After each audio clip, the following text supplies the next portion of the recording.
Hi there, I'm Jill Allen, and this is Find Your Fierce, the show designed for women to discover your fierce, unlock an unstoppable mindset, build unbreakable courage, and completely transform how you show up every single day. Each week, I will bring ideas, methods, and strategies that will inspire you to step into your greatness and live life on purpose. Let's be fit, fierce, and unstoppable.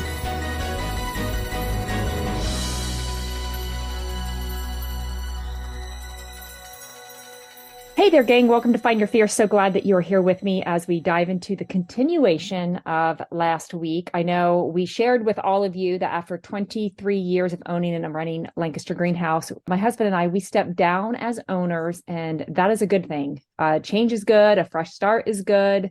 A new adventure is good. And we are excited about what is next for our family, but also excited for the new owners to take on their own adventure as well. But before we go any further today, I have to ask, are you needing a speaker for an upcoming event or conference? If so, I am your person. I would love to bring the Find Your Fierce message to your next function. To book your event, message me at jill@jillallencoaching.com. And I love that you are here listening in and spending time with us. So honored that I get to be a part of your day. You're just also amazing. And I thank you for your love and support. As always, I appreciate your feedback, your reviews.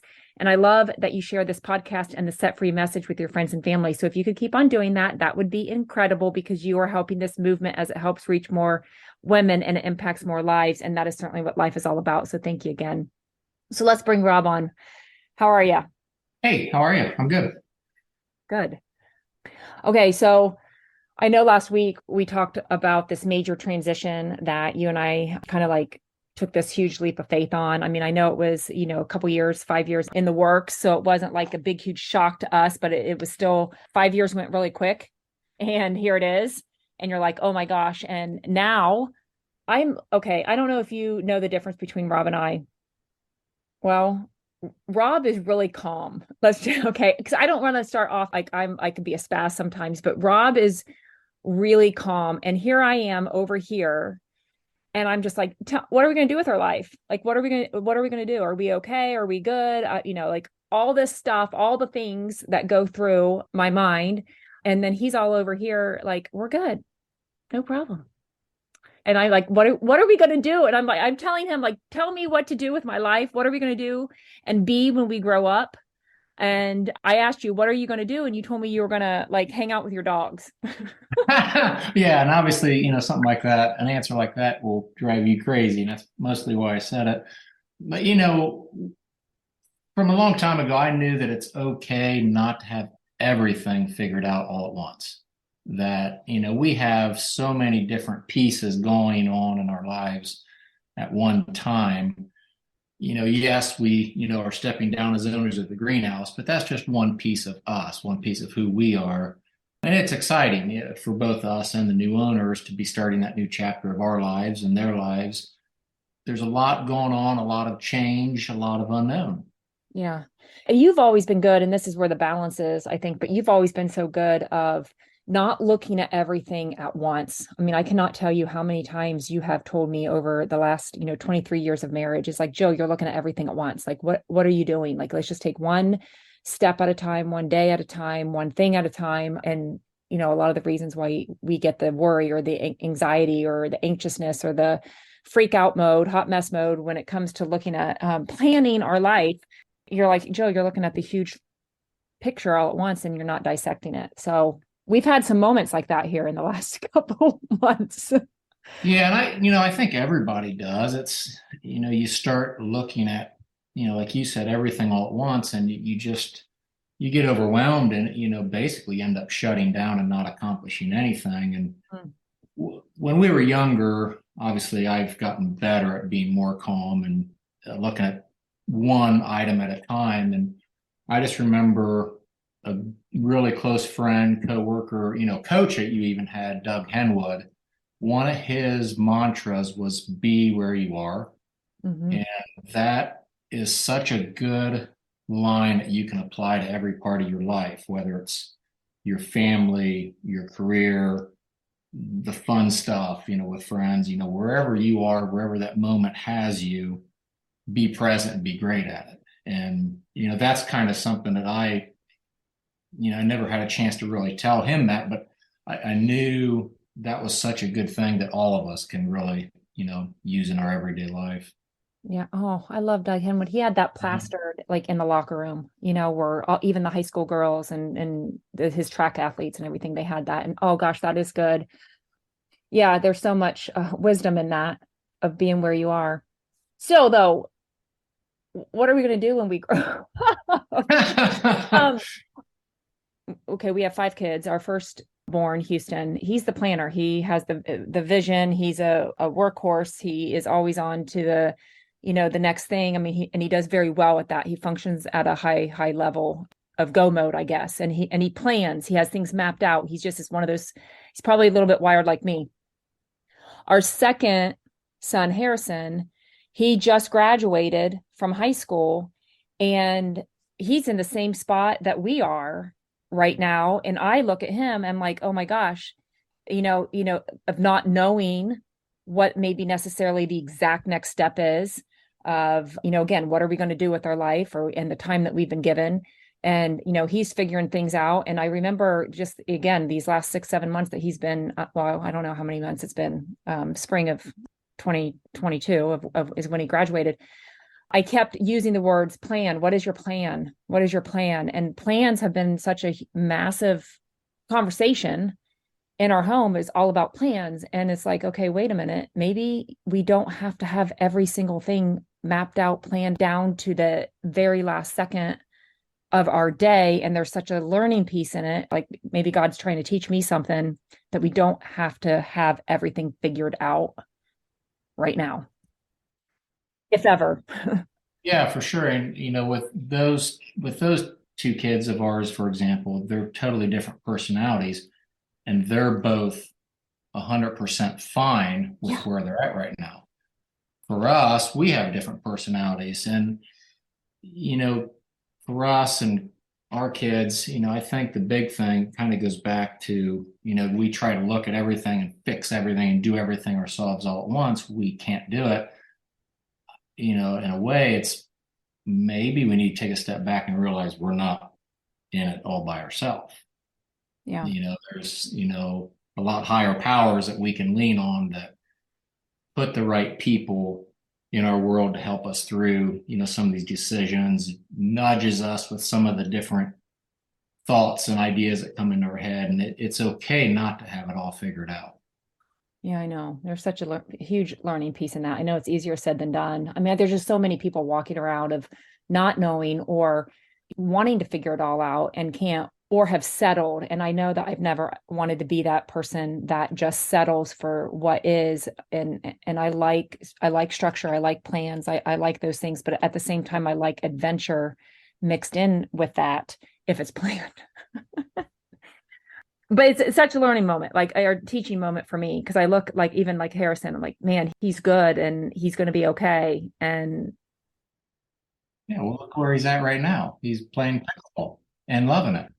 yeah, I do. It's so good.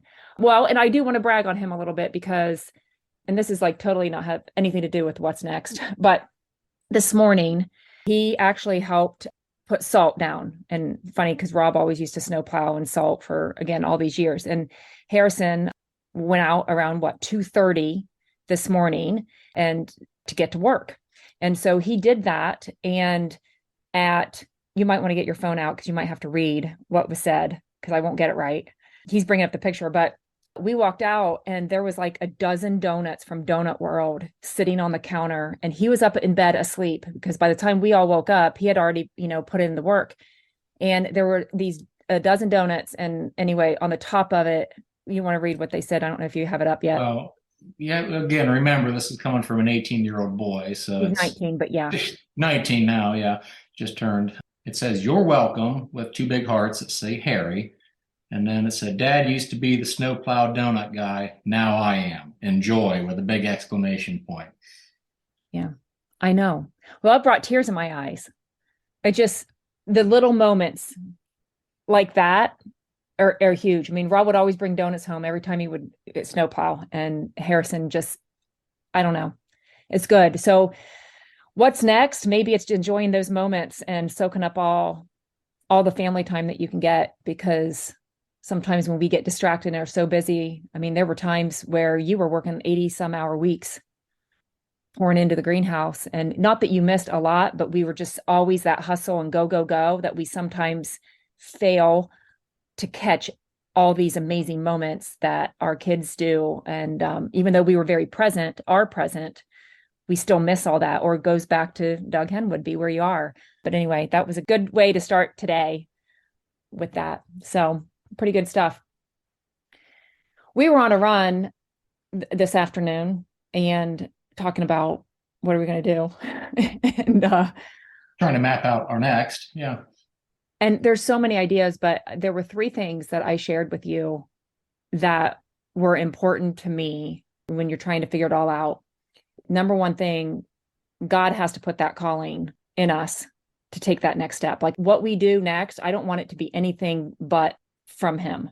Like, I don't want to just fill in the gaps. I don't just want to fill in the days. I don't want to pour my time and energy into things that are not from him and the calling that he's placed on our lives. And that's pretty vulnerable for me, to share this. I mean, it's one thing sharing that with your husband on a run, but to share this with you guys, that was the number one thing. Two, I said hiking, adventure, see the world. Exploring, right. Exploring, because there is so much, like, I didn't want to be sitting in it. I don't want to sit in a desk or behind a computer screen, or again, doing things that just doesn't serve my gifts aren't being used and utilized. And so I want to see what all God has created. I mean, there is so much out there, and I don't know, there's something out there for you guys that lights up your soul, and for me, it's getting out in the nature and the hiking. And Rob and I, we run, we hit the trails. We love to travel. We love to explore, and we love to do those things. So God has placed all that beauty in. So, the purpose that he has for us, the world that he has placed us in, I want to be able to see and do and serve and give back. And the third thing was impact lives. I can't not do that. And I just asked, like, do any of those three things fit with you as into what your next is? Because it's huge. Yeah. I mean, obviously all of those feel so very right. And, hopefully, I hope everybody has, a similar thing, because that you have a passion that's put into you. Obviously, that would be what I would call God's calling. And that's what fuels you, and that's what excites you. And, my past passion was, being involved in plants in a greenhouse, and it fueled me, and I loved it. I loved seeing how it made other people happy to, be around plants and improving their gardens and landscapes. So obviously, I still will continue to be involved in the plant industry, just at, a more simplified schedule. Because like you said, it was pretty common to work 60, 80 hours per week. And there was a lot of years not too long ago where, from the period of Easter to July 4th, there wasn't a single day off. So to take a step back and, now that our kids are becoming, young adults and starting lives of their own, it's going to be great to have a little more flexibility to where, I can make an impact in their lives and help them build their businesses and see what their next ventures are, and, be a part of that and be present. And, obviously I'm sure grandkids will be in the picture down the road, hopefully not crazy soon, but at some point. But yeah, I mean, your last one of making a difference, you're making a difference is maybe different than my version, because you do things on a really big scale always, and that's just Jill, and that's to be commended. That's something to be very proud of. So I'm proud of you for, coming out and saying something like that, because I know when you say it, it's a big thing. When you say I want to make a difference, it's not in one life, it's in thousands. So that's huge. For me, making a difference might be just making someone feel good that day, saying one nice thing, whatever it might be. But if each and every one of us approached our day with your three things that you mentioned, the world would be a pretty good place. Yeah. Well, I think we all have that ability to be able to do those things, and serving in a different way and in capacity. I mean, we have these conversations again all the time of serving, and it doesn't necessarily, when you think about that, it doesn't necessarily, I mean, we're doing a mission trip this June in Hawaii. So, gathering the team to join us in Kauai for that. And so that's exciting. That's one way to serve. I love how you just said, like I go back to Harry, Harrison got donuts for everybody. And that was that gift, and to make a difference in everybody's day today. And so that was so impactful. So no, I totally get that. I know we've had time to just kind of breathe a little bit too and let it soak in. And people thought we were crazy to step away. That was something that, it might not make sense to the outside world, because everything was running, it was running smoothly at all. It was great. It was an amazing run, all of that. But someone asked, like, well, how is it that you're retiring like this early? I'll be working until, I'm 80. And I'm like, well, we're not retiring, by any means. I don't know if we ever really could. We're just taking on this new thing, and whatever that would be, whatever God leads us to for it. But because it just doesn't make sense, but it made sense to us. It felt right. I mean, because I asked you, are you good with this? Are you sure? Because this was your baby. This was everything that you've poured into the family that we've created there, everything. Are you good with it?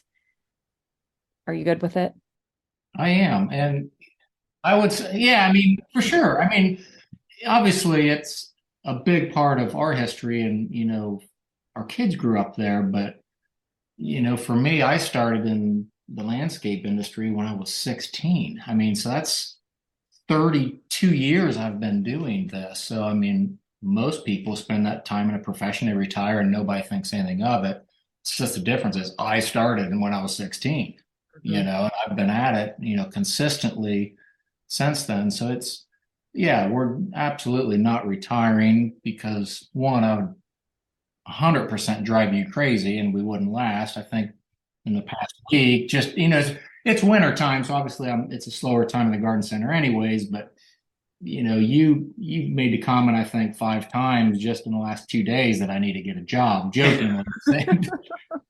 But so, yeah, I mean, I know, mentally I couldn't ever fully retire, because, you just have to keep your brain stimulated. And, from a marriage standpoint, obviously you've made that clear. I can as well. So, Well, you have been landscaping, and you actually went into your degree is in landscape architecture, and you have been doing drawings, sketches, designs for Houston down in Wilmington, North Carolina. I mean, it's a pretty neat setup, and you kind of got fired up. It's been fun and people love it.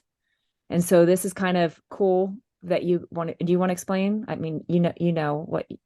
yeah, I mean, with today's technology, it's so easy now where, someone can take a picture of an area or landscape, space that they want to have redesigned or get new ideas from, and just text or email that picture. And within seconds, I have it, and I can print it and do an overlay and do a, design right over top of that, where you can see exactly what, a proposed landscape would look like with the house, or, whatever is currently there. You can see exactly what it'd look like before you'd even, start the project. So, for someone like Houston, he doesn't have all the years of landscape design background. It's perfect for him because, I can help him with the knowledge of that. And it helps me because I can be anywhere and do that service. I can be, on the road when we're traveling and exploring and doing things like you were talking about, or, to home office or anywhere, that I have access to the internet or phone service. I can do landscape design. So that's definitely going to be one part that I'll continue to grow and get into a lot more of these next few years. And, it's fun, especially with young guys like Houston or some of the, startup businesses. It's fun to help them kind of get going and watch them grow as well. Cause I just remember when we were that age and how little we knew it, how much of an impact it can make, getting them a few years of experience and some forward momentum. So yeah, that's kind of a fun thing that I've been Well, and working not on. just landscape companies, homeowners that are Sure, yeah. wanting to do it themselves. They've got the manpower, Yeah, I love it for the homeowners because they can, if they have the manpower, they can just go and install themselves, and they have that sketch and that drawing there from the design standpoint. So it's pretty good. You did say that you wanted to play and hang out with your dogs though. Well, yeah, I mean, there's nothing wrong. I mean, because when you take your doggies out, I'm getting exercise, I'm seeing new things, hitting the trails. So yeah, you're welcome to tag along. Yeah, they're going to like it for sure. I know we have talked, I mean, because of our love for fitness and outdoors, and I've already done a lot of this stuff, and obviously we're going to continue, but offer probably, just some more things like in terms of the hiking realm. So I want you guys to kind of stay tuned on that and the adventures, backpacking, all the good stuff. And there'll be some things that will get Rob involved in that. And so without going into a lot of detail, just know. So if you've always been to a retreat or love hiking and running and doing all those things, we're going to continue some fun things that I think you're really going to like. What else? I know you keep saying the what's next for us and where we go from here, but from my vantage point, I see you working on a lot of amazing things. For example, you have been working on a book that I think is getting close. So what's going on with that? It's going really close. I'm thinking mid-March. I'm thinking mid-March will be the release date. So yeah, it's finished. It's doing the final, working on the design cover, or the cover design and all that good stuff. So yeah, I'm pretty excited.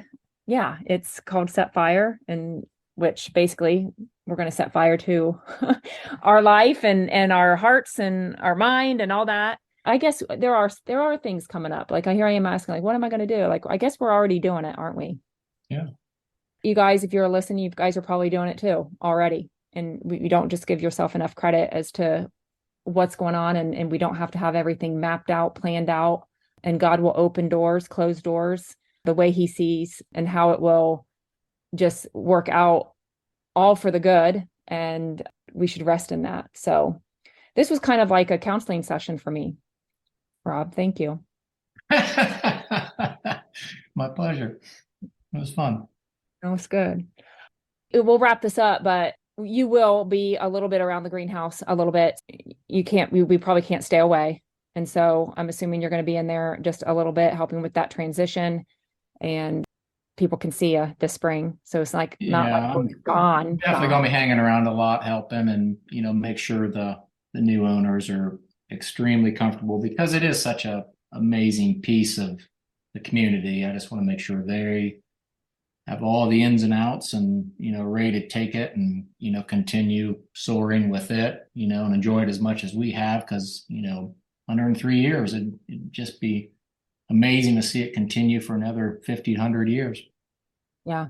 Nope, it's good. And for like talk about being blessed, I mean, we can wake up in the morning. I know we play Wordle. We play Wordle every morning and we compete in that just because we're competitive. I am winning. I beat you the last 2 days. I know, but overall, I am still winning. And so I know we'll be doing the Wordle, but to wake up and ask God, like, what adventure do you have us on today? See, I told you it was a counseling session and you just like literally like now I'm on fire. Like if we could just wake up and say, what do you have for us today? And how can we make a difference? What calling do you have for me today? How do you want me to spend time today? Get outside, get out and move, fuel your soul, all that good stuff. And then how can you serve? How can you impact? How can you make a difference? If we can just do that every day, like what adventure do you have us on today? It's going to probably be a pretty good life. Yeah, and you couple that with when you have your plan and you're moving along through your day of being present, being where you are, you're guaranteed to have a great day. Yeah. Oh, I love it. I'm excited to spend these next days with you, years with you, all that, trying to figure it all out and just on the adventure he has us on. So can't thank you enough. It's good. Thanks for being here, Rob. I should probably thank you for being here. Yeah, I had fun.